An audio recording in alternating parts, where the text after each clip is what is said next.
শরীর বন্ধ করার জন্য এই দোয়াটি পড়ে নিজের শরীরে ফুঁক দিবেন। দিন রাত 24 ঘন্টা আপনি নিরাপদ থাকতে পারবেন।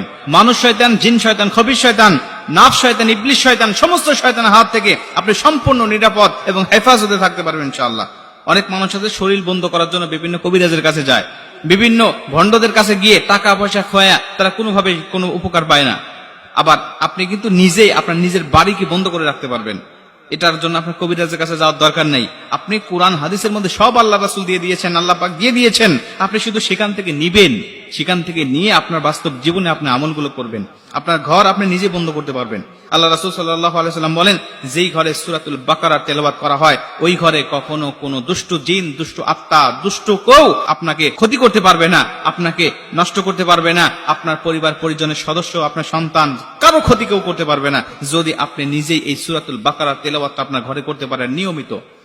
যদি আপনি নিজে না করতে পারেন প্রতিদিন, তাহলে কোরআনুল কারীমের এই সূরা বাকারা তেলাওয়াত আপনি বাজাবেন। আপনার মোবাইলে হোক, আপনার যে কোনো ডিভাইসের মাধ্যমে হোক, এই কোরআনুল কারীমের তেলাওয়াত আপনি শুনবেন। অনেক মুহাদ্দিস বলেছেন যদি শোনা যায় তারপরেও আল্লাহ পাক এই সমস্ত কাজ থেকে হেফাজত করবেন। এরপরে আপনি আয়াতুল কুরসি পাঠ করবেন। আয়াতুল কুরসি যে ঘরে পাঠ করা হয়, আয়াতুল কুরসি পাঠ করে যে ঘরে দরজা বন্ধ করা হয়, আউযু বিল্লাহি মিনাশ শাইতানির রাজিম বলে যে ঘরে দরজা বন্ধ করা হয়, ওই ঘর অটোমেটিক বন্ধ হয়ে যায়। বন্ধ মানে কিন্তু দরজা জান্না বন্ধ তা নয়, এটা দুষ্ট আত্মা, দুষ্ট জিন, ইবলিশ শয়তান, মানুষ শয়তান, খবিশ শয়তান, সমস্ত দুষ্টদের হাত থেকে হেফাজত করা, তাদের কাছ থেকে বন্ধ করে দেওয়া, এটাই হলো বন্ধ করার কথা বলছি আপনাদেরকে। আল্লাহ রাসূল সাল্লাল্লাহু আলাইহি ওয়াসাল্লাম আরো বলতেন, ঘরের মধ্যে কখনো ছবি মূর্তি রাখবে না। যেই ঘরে ছবি মূর্তি থাকে ওই ঘরে দুষ্ট শয়তান, দুষ্ট জিন বসবাস করে ওর মধ্যে।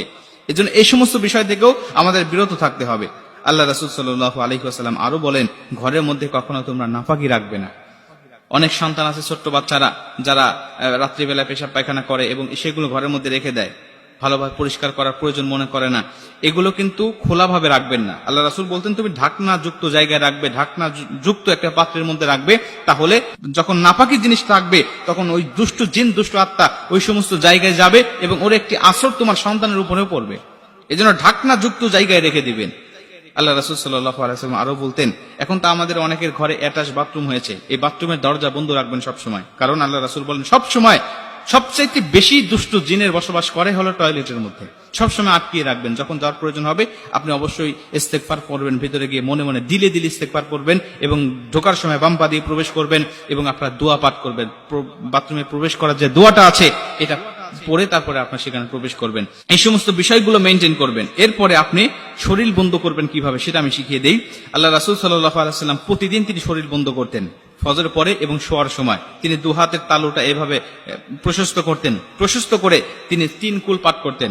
কুল আস-সালাসা, আরবিতে বলা হয় কুল আস-সালাসা, মানে 3 কুল।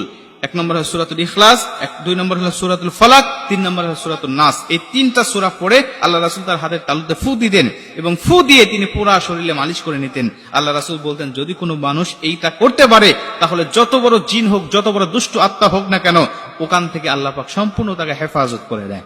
এজন্য কোন কবিরাজের কাছে যাওয়ার দরকার নেই। আপনার নিজেই কিন্তু এই সমস্ত বিষয়গুলো আপনি নিজেই নিজের রুকিয়া করতে পারবেন। আল্লাহ আমাদেরকে কোরআন হাদিস অনুযায়ী আমল করার তৌফিক দান করুন।